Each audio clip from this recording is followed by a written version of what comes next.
शिक्षक साथियों नमस्कार। मेरे चैनल एडुकेटर्स में आप सभी का हार्दिक अभिनंदन है।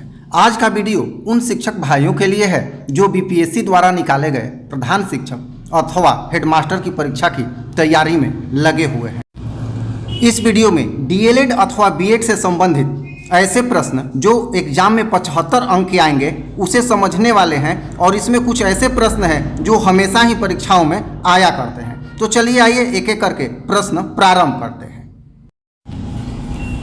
तो पहला प्रश्न है बहुत ही महत्वपूर्ण, जेंडर। यहाँ 4 विकल्प आएगा। ए एक आर्थिक अवधारणा है, बी एक जैविक निर्धारक है, सी एक मनोवैज्ञानिकता सत्ता है, डी एक सामाजिक संरचना है। तो यहाँ पर 4 विकल्प दिए गए हैं। जेंडर क्या है ये बतलाना है, तो उत्तर होगा बी एक सामाजिक संरचना है। सभी प्रश्न बहुत ही महत्वपूर्ण है। जैसा कि अभी आप दूसरा प्रश्न देखेंगे तो दूसरा प्रश्न यहाँ आ रहा है, प्रगतिशील शिक्षा में बच्चों को किस तरह से देखा जाता है। विकल्प ए है खाली स्लेट के रूप में, बी है छोटे वयस्कों के रूप में, और सी विकल्प आपको दिया गया है निष्क्रिय अनुकारकों के रूप में, और डी है सक्रिय अन्वेषकों के रूप में। तो यहाँ विकल्प डी उचित होगा, सक्रिय अन्वेषकों के रूप में सही आंसर होगा। इसे आप देख लेंगे।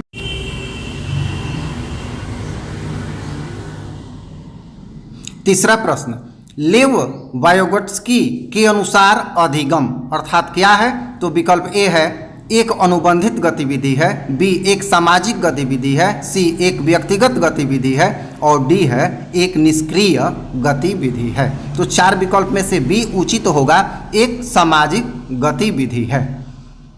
ये बी नंबर आपका विकल्प सही होगा। अब अगला प्रश्न आ गया चौथा नंबर, वह अवधि जो वयस्कता के संक्रमण की पहल करती है उसे क्या कहते हैं। ए बाल्यावस्था की समाप्ति, बी किशोरावस्था, सी मध्य बाल्यावस्था, और डी है पूर्व क्रियात्मक अवधि। चारों में से विकल्प चुनना है, तो विकल्प होगा बी किशोरावस्था, यहाँ उचित होगा प्रश्न के अनुसार। अब इसके बाद अगला प्रश्न हम लोग देखेंगे, 5वां नंबर प्रश्न, एक प्रारंभिक कक्षा कक्ष में एक बच्ची अपने साथ जो अनुभव लाती है। विकल्प ए है उन्हें शामिल कर उनका संचय करना चाहिए, बी उन्हें अस्वीकार करना चाहिए, सी उनकी उपेक्षा करनी चाहिए, डी उन पर ध्यान नहीं देना चाहिए। तो सही उत्तर होगा उन्हें शामिल कर उनका संचय करना चाहिए। ये सर्वोत्तम आंसर है, तो विकल्प ए सही होगा। अगला प्रश्न 6ठा नंबर, जीन पियाजे के सिद्धांत का प्रमुख प्रस्ताव है। ए बच्चों की सोच गुणात्मक रूप में वयस्कों से भिन्न होती है, बच्चों की सोच वयस्कों से भिन्न होती है, बच्चों की सोच वयस्कों से बेहतर होती है, बच्चों की सोच मात्रात्मक रूप में वयस्कों से भिन्न होती है। चारों नियरेस्ट उत्तर है, उचित होगा बच्चों की सोच गुणात्मक रूप में वयस्कों से भिन्न होती है। ए विकल्प सही होगा इसका। अब अगला प्रश्न देखते हैं।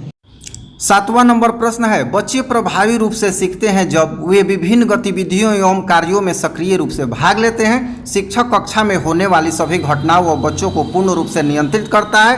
वे पाठ्य पुस्तक में दिए गए तथ्यों को याद करते हैं। वे श्याम पट पर अध्यापक के द्वारा लिखे गए उत्तरों की नकल करते हैं। तो विकल्प ए वे विभिन्न गतिविधियों एवं कार्यों में सक्रिय रूप से भाग लेते हैं, ये विकल्प उचित होगा।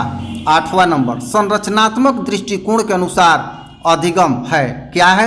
अनुभव के परिणाम के रूप में व्यवहार में एक परिवर्तन होने की प्रक्रिया, बी एक सक्रिय एवं सामाजिक प्रक्रिया, सी एक निष्क्रिय एवं व्यक्तिपरक प्रक्रिया, डी जानकारी के अर्जन की प्रक्रिया।